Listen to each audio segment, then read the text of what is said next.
Hello everyone. Today I would like to talk to you guys about family members with drug addictions. The name of the article I chose was Being an Addict's Mom. It's just a very sad place. First I want to talk about highlights of the article, and then I'll go into more in-depth information about the individual mothers who were talking about their child's experience with drug addictions. So basically, some mothers fear that their children are going to die from a drug overdose. They fear that someone's going to call them and say that they've died because of it. Some mothers actually blame themselves. They feel responsible for their child's decision. The hardest thing for them to do is to show tough love. They have to be able to support them without allowing them to feel comfortable in the addiction. And in order for them to move past this tough situation, they have to basically show tough love. There is a support group that Barbara Theodosiou started, and it's called the Addicts Mom in 2008. It is a group that has some programs where they want to inform students in the school about drug addictions. Also, it's a group that supports laws where judges will send individuals who have drug addictions to treatment if they seem to be a threat to themselves or to others. The Facebook page for the Addicts Mom actually has about 12,000 or so members. It includes information on psychologists, rehabs, and online video meetings for parents to talk with experts about addictions. Now I would like to show you guys a video clip of Barbara Theodosiou talking about the support group that she started, the Addicts Mom. A South Florida mother is making a difference by providing support for moms whose children are addicted to drugs. Perhaps my biggest problem is denial. I deny, block out the pain that you, and now I, your accomplice, have caused everyone in our family. Barbara Theodosiou started a website to provide support for mothers dealing with children who are addicted to drugs or alcohol. And Barbara knows what that is like. 2 of her 4 children became addicts. Her website is called The Addicts Mom. Continuing bringing experts to educate moms and to find great resources and to send the message. There's 2 messages we send.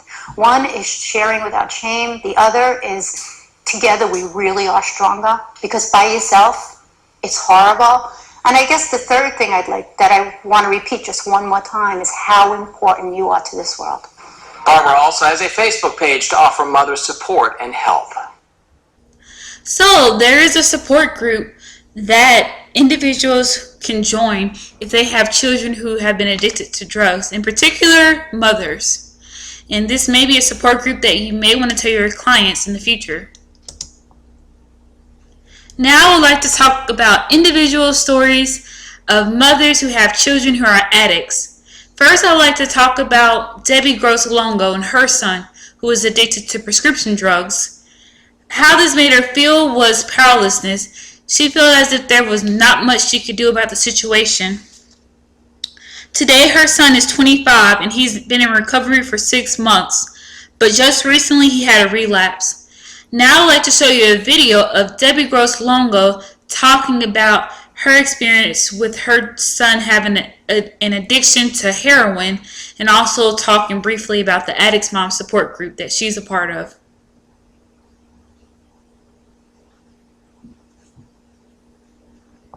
Regular contributor. Okay, so what is TAM? TAM stands for the Addicts Mom. It's on Facebook. We are 12,000 strong throughout the United States. I happen to be the chapter coordinator for New York State, and it's a place where moms can talk without shame and without judgment. If my child had cancer, everybody and their brother would be on my front door to help, but because my son was struggling with heroin addiction, it became nobody talked about it, not even your own family, and it was a very hard time for me at that time because I had no outlet. So I stumbled upon this, and it was the best thing that ever happened. And I got very tenacious in it, And I'm a big person for information, and if I find something that I'm passionate about, I really go head first right into it. You know, before I ask you a whole bunch of other questions, I want to ask you one very deep one for me. How do you get through the recognizing period from its inception to going forward to resolution for your child? Usually it starts off very with pills. They start with Percocet or oxycodone. Right now, their street value is about $25 per pill.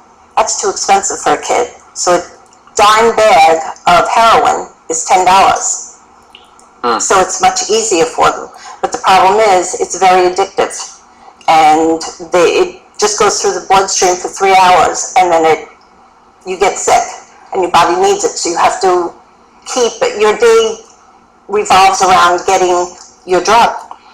Was it? So that was Debbie Gross-Longo talking about her son's drug addiction to heroin.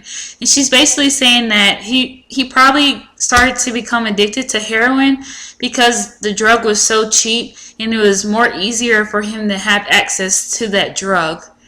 And then she talked about how difficult it can be for an individual to overcome a drug addiction and how your body becomes so used to it that it needs it. Another mother who had 2 sons who were addicted to drugs, one of them were addicted to cough medicine and the other one was addicted to prescription drugs, was Barbara Theodosiou, the person who started the Addicts Mom support group. Her older son Peter has been in recovery for 3.5 years and recently is a college graduate. Her younger son Daniel has been in rehab for 5 weeks and recently he relapsed, so he had to go back to jail. Melva Sherwood, 2 of her sons were addicted to drugs. Aaron was addicted to drugs and Andrew was addicted, but Andrew actually died at 27 from a drug overdose. Today, her son Aaron is doing very well and he has a job in marketing and sales. Brenda Stewart, both of her sons were addicted to drugs. Her youngest son was addicted to prescription drugs and heroin, and then Richard was addicted to crystal meth. Jeremy now has been in recovery for over 2 years and he's engaged.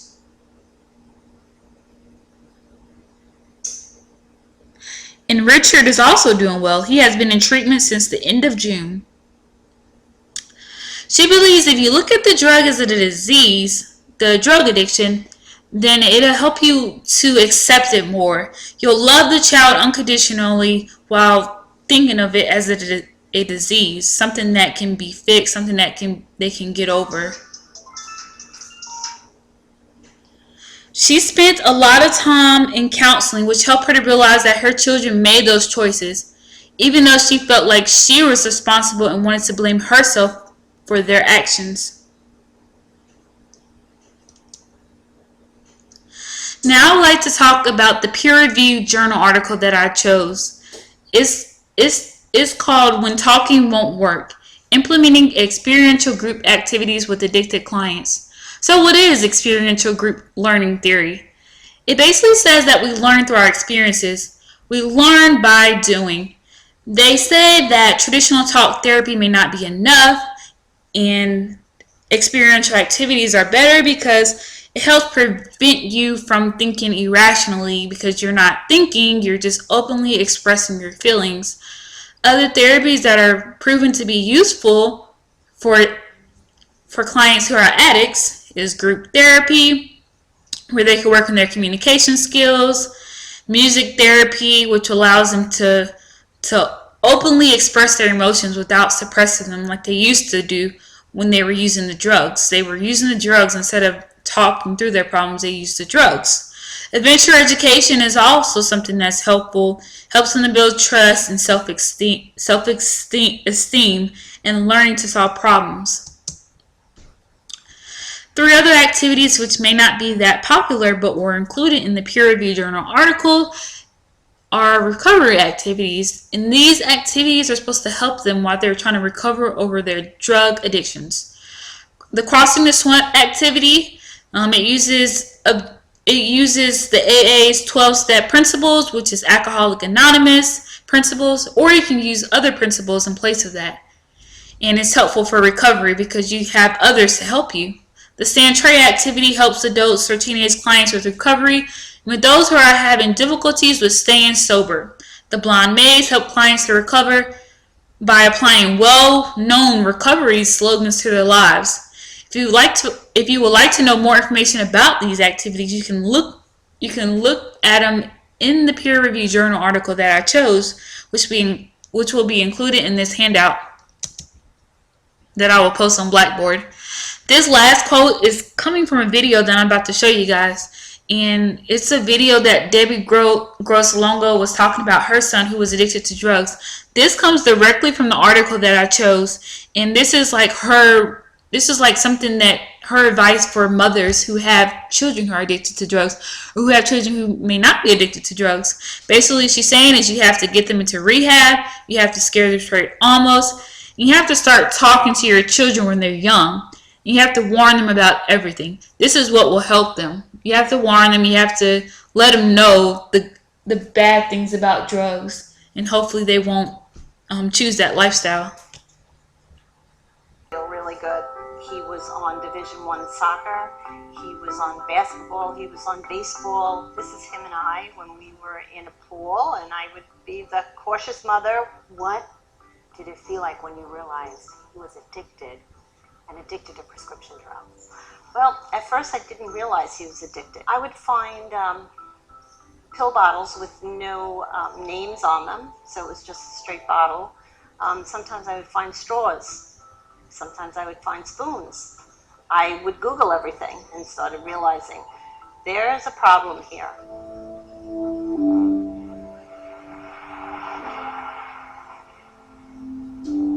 You start questioning yourself.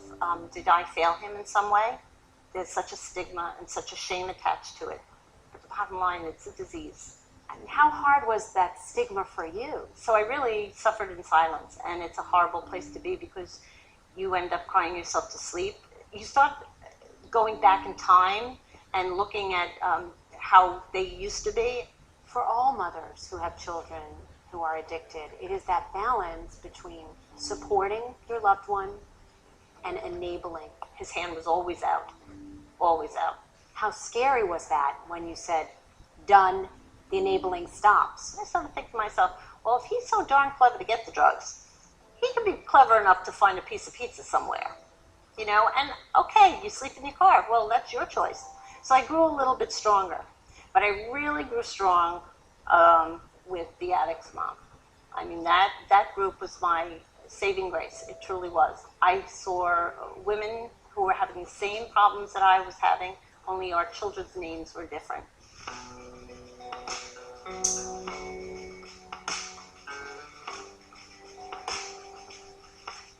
What's the number one piece of advice you give any mom watching who has an addict as a child?